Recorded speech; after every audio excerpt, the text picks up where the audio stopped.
Assalamualaikum warahmatullahi wabarakatuh. Innal hamdalillah nahmaduhu wa nasta'inuhu wa nastaghfiruh wa na'udzu billahi min syururi anfusina wa min sayyiati a'malina. May yahdihillahu fala mudhillalah wa may yudlil fala hadiyalah. Wa asyhadu an la ilaha illallah wa anna Muhammadan Rasulullah. Amma ba'd. Perkenalkan, nama saya Nindi Puspita Rilandai, mahasiswa dari Institut Agama Islam Hidayatullah Batam,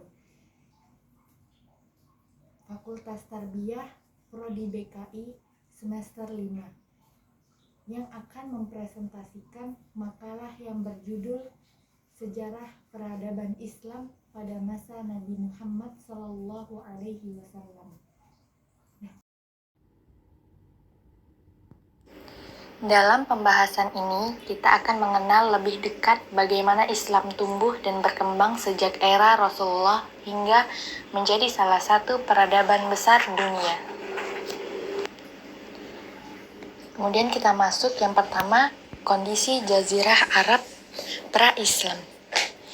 Sebelum Islam, Jazirah Arab dikenal sebagai era jahiliyah, ditandai dengan kemerosotan moral dan sosial, di mana moralitas dan teologi masyarakat sangat menyimpang. Kehidupan sosial diwarnai konflik antar kabilah, ketidakadilan terhadap perempuan, dan penyembahan berhala. Meskipun demikian, bangsa Arab memiliki tradisi budaya kebendaan yang cukup maju sesuai zamannya. Kota Mekah dengan Ka'bah sebagai pusat ziarah menjadi titik awal perubahan besar. Kita masuk yang kedua, yaitu kelahiran Nabi Muhammad SAW. Nabi Muhammad SAW lahir di Makkah pada tanggal 12 Rabiul Awal di tahun Gajah, yang bertepatan dengan sekitar tahun 571 Masehi. Beliau merupakan putra Abdullah bin Abdul Muthalib dan Aminah binti Wahab, keturunan dari Bani Hashim, salah satu kabilah terpandang di Quraisy. Sebelum beliau lahir, ayahnya telah wafat sehingga Nabi Muhammad dilahirkan sebagai yatim.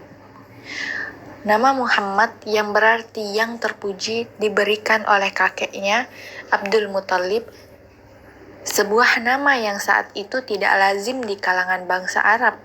Masa kecil beliau penuh dengan ujian, di mana pada usia 6 tahun ibunya wafat dan beliau diasuh oleh kakeknya. Namun 2 tahun kemudian kakeknya pun meninggal dunia. Setelah itu Nabi diasuh oleh pamannya, Abu Thalib, yang sangat mencintainya. Sejak kecil, Muhammad menunjukkan kepribadian yang mulia. Beliau dikenal sebagai anak yang jujur, tenang, dan penuh tanggung jawab. Salah satu sifat yang menonjol adalah kejujuran dan ketulusan hatinya, yang membuat masyarakat Mekah menjulukinya Al-Amin atau yang terpercaya.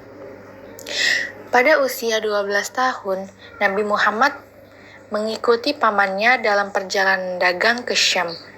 Di sana, seorang pendeta bernama Buhairah mengenali tanda-tanda kenabian pada beliau dan memperingatkan Abu Thalib untuk melindunginya dari bahaya. Ketika dewasa, Nabi mulai bekerja sebagai pedagang yang dikenal sangat jujur dalam menjalankan usahanya. Kejujuran dan akhlak beliau menarik perhatian Khadijah, seorang janda kaya yang kemudian menikah dengan Nabi Muhammad. Pada usia 40 tahun, beliau mendapat wahyu untuk pertama kalinya di Gua Hira, yaitu surat Al-Alaq ayat 1-5. Masuk yang ketiga, yaitu periode Mekah. Perjalanan dakwah Rasulullah dimulai setelah menerima wahyu pertama di Gua Hira pada tahun 610 Masehi. Wahyu tersebut berisi ayat Al-Quran surat Al-Alaq ayat 1-5 yang menjadi tonggak awal kenabian. Rasulullah kemudian memulai dakwahnya di Mekah dengan penuh kehati-hatian. Adapun dalam perjalanan dakwahnya beliau memiliki 3 tahapan. Tahap pertama adalah dakwah secara diam-diam. Yang menjadi dasar dimulainya dakwah ini adalah surat Al-Mudaththir ayat 1-7. Dalam tahap ini, Rasulullah mengajak keluarga yang tinggal serumah dan sahabat-sahabat terdekatnya agar meninggalkan agama berhala dan beribadah hanya kepada Allah semata. Dalam fase ini, yang pertama menyatakan beriman adalah Khadijah, Ali bin Abi Thalib, Zaid bin Harisah. Dari kalangan sahabat, Abu Bakarlah yang segera menyatakan keimanannya. Kemudian diikuti oleh Utsman bin Affan, Zubair bin Awam, Sa'ad bin Abi Waqqas, Talha bin Ubaidillah, Abdullah Ar-Rahman bin Auf, Abu Ubaidah bin Jarrah, Arkam bin Abi Al-Arkam, Bilal bin Rabah, dan beberapa penduduk Mekah lainnya. Rasulullah mengajarkan Islam kepada mereka di rumah Arkam bin Abi Al-Arkam. Mereka menjalankan ajaran agama baru ini secara sembunyi-sembunyi sekitar 3 tahun lamanya. Tahap kedua adalah dakwah semi terbuka. Dalam tahap ini Rasulullah menyeru keluarganya dalam lingkup yang lebih luas berdasarkan surat Asy-Syu'ara ayat 56 yang menjadi sasaran utama seruan ini adalah Bani Hashim. Sesudah itu Rasulullah memperluas jangkauan seruannya kepada seluruh penduduk Mekah. Setelah turun ayat Al-Hijr ayat ke-15. Langkah ini menandai dimulainya tahap yang ketiga, yaitu dakwah terbuka. Sejak saat itu Islam memulai menjadi perhatian dan pembicaraan penduduk Mekah. Saat itu, Rasulullah terus meningkatkan kegiatannya dan memperluas jangkauan seruannya, sehingga tidak lagi terbatas kepada penduduk Mekah, melainkan kepada setiap orang yang datang ke Mekah, terutama pada musim haji. Kita masuk yang keempat, yaitu periode Madinah.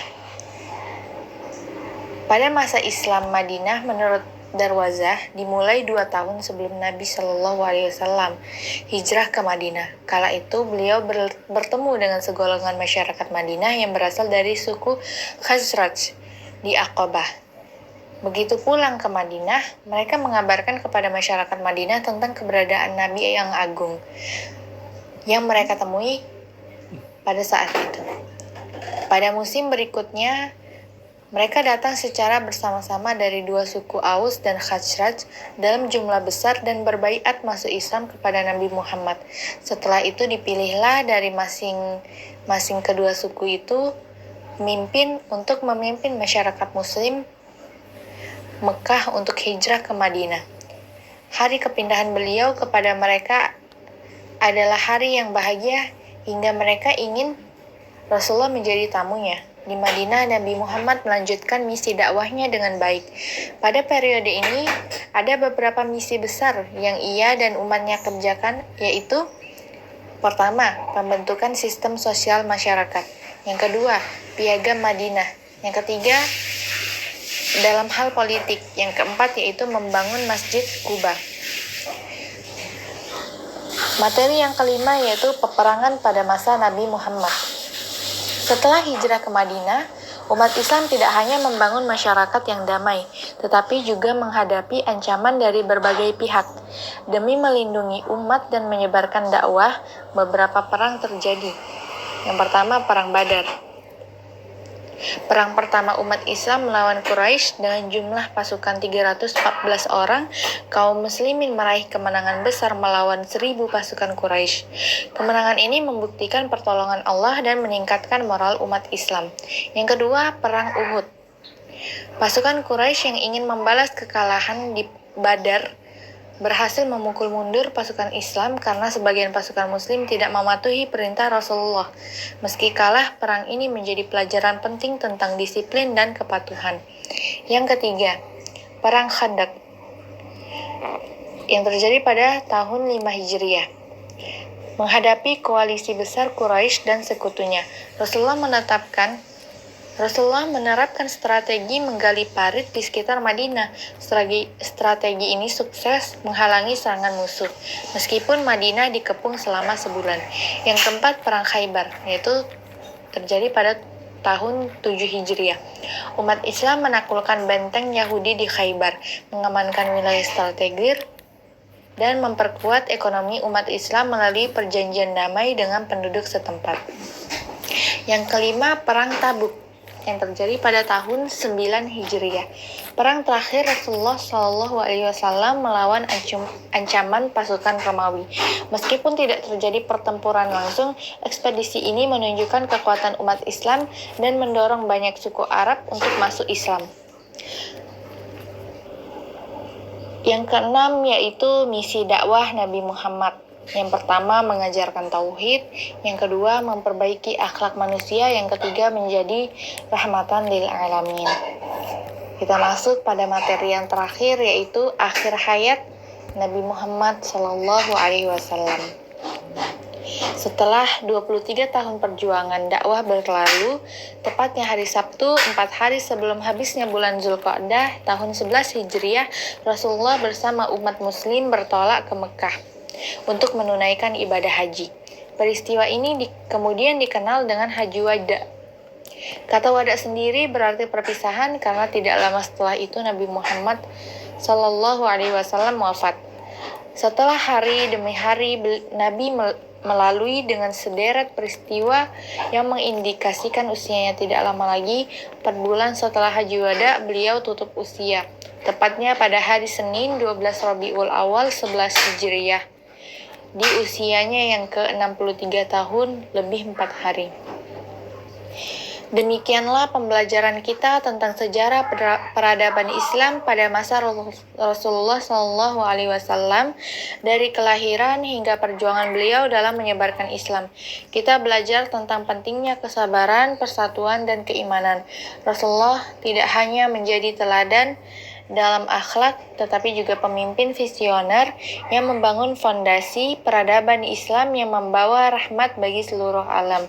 Semoga apa yang telah kita pelajari hari ini memperkuat pemahaman dan kecintaan kita terhadap ajaran Islam, serta menginspirasi kita untuk menerapkan nilai-nilainya dalam kehidupan sehari-hari. Sekian, wassalamualaikum warahmatullahi wabarakatuh.